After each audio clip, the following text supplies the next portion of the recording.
Time now for sports on 104.7 The Cave. Here's Ned Reynolds. Mike the intern, Ned Reynolds in the studio. It's Red Friday. The Kansas City Chiefs take on the Miami Dolphins in Kansas City Saturday night. I think it's hilarious that a lot of Dolphins fans are complaining about player safety when they purposely built a stadium where the opposing team has to stand in the sun, which also could possibly get them heat stroke. That's not a problem, but when it's too cold, oh my God, have the odds changed? If heat stroke is a problem tomorrow, that will be a world. That's a headline. I just think it's funny that they don't care about that. Heat stroke's no problem, but when it's cold, oh my God, we're player health, player safety. Well, which is it, buddy? Now the odds on the game are that it'll be colder than skinny dipping in a snowstorm. It's going to be up there. It's going to be very, very brutal. But fact of the matter remains, the points have not. The Kansas City Chiefs still a 4.5-point favorite. And really, Kansas City, regardless of the weather, is a better team than Miami. The Dolphins are badly hurt on defense. Defense really has a problem in cold weather, and it'll be cold for both teams, don't get me wrong. But the fact is that it hurts more when you're hitting cold weather than it does certainly when the weather's a little bit warmer. But the fact of the matter remains that Miami is simply not in the same ballpark in Kansas City. I think the Chiefs win big. I hope you're right. I can see a run game plan attack, because when you're throwing a ball and the wind chill is minus 30, it's like catching a brick, and we already have problems with our receivers catching the ball. So hopefully it's a run attack, and you're right.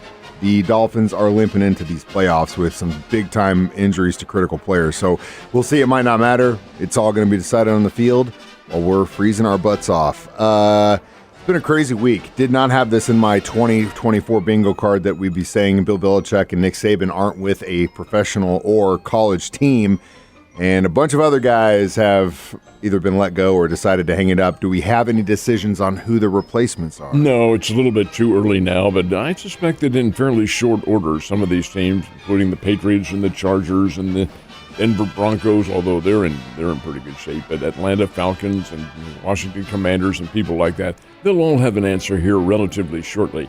Think about this is so cataclysmic because both Saban and Belichick leave their jobs within a period of 12 hours. How unusual? Maybe it was preordained. Who knows? Maybe it was in the script. But the fact of the matter remains that Saban came clean yesterday and said, hey, the fact of the matter remains I'm 72.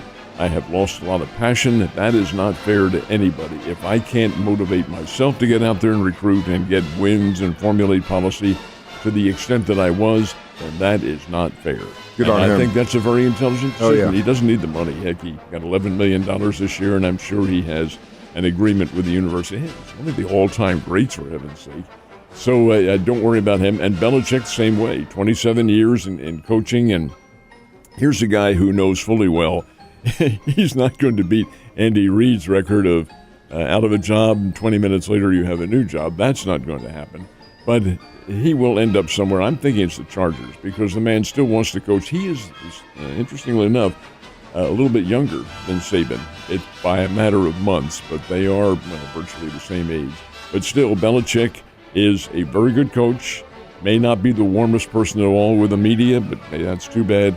He will find a way, and his departure from the New England Patriots is amicable, according to both the Patriots and according to him, and that says something. Yeah, and that's what Robert Kraft said, was that after a certain point, you've got to give, like in regards to Belichick and Brady, let them make their own decision as to what they want to do without trying to muddy the water because of what they brought the team. So if that is true, and we'll never know, then good on both of them. It'll be interesting to see. I don't know. Going to face him twice a year now would be interesting.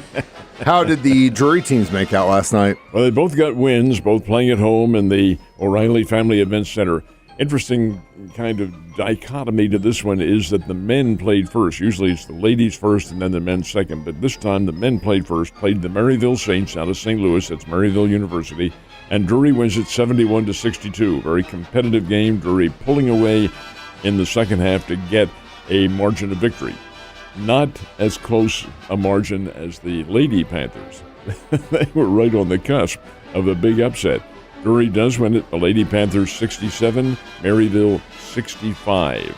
Maryville had a chance to tie the game at the buzzer, could not get clean possession of it, couldn't get a shot off, and Drury comes away, the Lady Panthers with a win. So it's 2 wins, the men 71-62, and the Lady Panthers 67-65. So opening night for the Bass Pro Tournament of Champions. How's that going? There is a reason why these teams from around the country are invited here, and that's because they are pretty doggone good. The Missouri teams went 0 for the night. Now, that won't happen tonight nor tomorrow, late tomorrow afternoon and tomorrow night, because some of them will play each other, so there's going to be a Missouri win somewhere along the line, I think. But in the first games that were played last night, Edmond North from Edmond, Oklahoma, coached by Scott Norris, who is a Kickapoo graduate and a former Lady Bears assistant coach. They are good. They're ranked number 6 in America. They knocked off Rainier Beach from Seattle 65-45, and the Seattle team's pretty good. Springfield Central really wanted to see how they would do because they have run teams out of the ballpark down here in this part of the country. Well, they played St. John Bosco from Bellflower, California, and the California team won it 68-37. Central found out the big boys can play. You might not be the biggest fish in this pond. Here's the one, though, that really did bother me because Springfield Glendale has a nice team. Are they a great team? No, Central beat them by 30. But the fact of the matter remains that Glendale is pretty good. They've got good players. They played the number 1 team in America. And that number 1 team is Paul VI from Fairfax, Virginia. And they are number 1 virtually every year. 82-21, final score. That's a Clobbing. What's the analogy I can use on the air here? That's a backside thumping, folks, is what it was. 82-21, and that says nothing about the Glendale team. They are good. They're just not in that ballpark. And then in really what was a terrific battle, Vashon, which is from St. Louis, of course, and a reigning state champion, played McEachern out of Powder Springs, Georgia. McEachern is annually one of the top teams in America, and McEachern won at 73-62, so we saw some really, really good basketball and will in the next 2 days.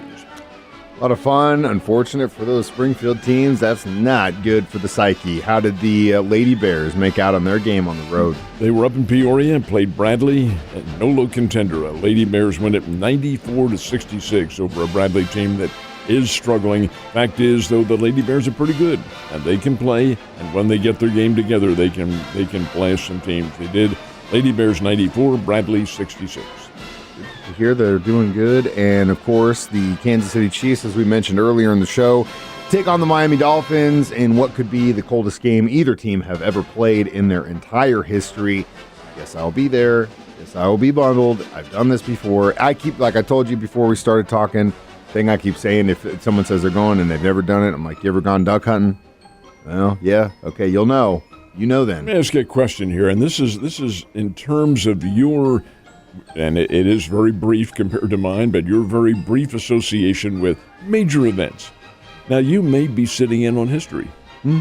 The coldest game in the history of both teams. How do you feel about that? I'm happy. I'm excited. I mean, you got to remember, though, that in the last, 6-7 years, we've had a lot of postseason action. And since this is the first time in my life that we've had that, I've been at every one because who knows if this is going to last.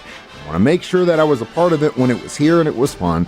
So there were a couple games, even though they won't be as cold, that were snowy and icy in the last few years, that I would put up there with just as bad because it's just slushy, wet, cold. It's all part of the game, and you sit out there. I remember very well the most recent one in 2006 when they played the Indianapolis Colts on a Sunday afternoon, final game of the year, neither team going anywhere, 11 degrees at kickoff.